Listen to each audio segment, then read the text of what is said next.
atenambwe ajya gukora rozariya Gicanda.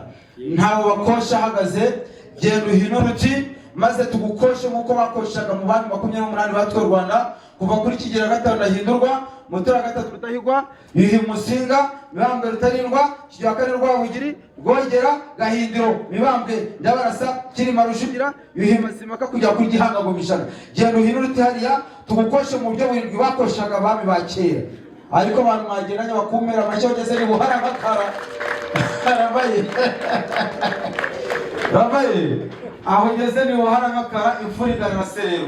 Rafaye tujya gukosha muri ubu buryo rero abami 28 batwaye Rwanda twakoshaga mu buryo burindwi. Rimwe gutenda, kabiri uruziturwa, gatatu gukwa nkuri, kane gukwa Kigeri, gatanu gukwa Muhigo, gatandatu gukwa Isuka, karindwi gukwa Muheto. Bagukomera amakinda bisira mutubwira uburyo dukwera.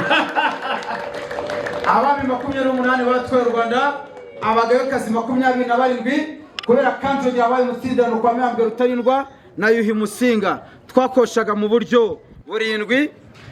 Rimwe gutenda, kabiri unuziturwa, gatatu gukwa nkuri, kane gukwa Kigeri, gatanu gukwa Muhigo, gatandatu gukwa Isuka, karindwi gukwa Muheto. Rasukira muri kimezo ubundi twinywera inzoga no kuri kwima.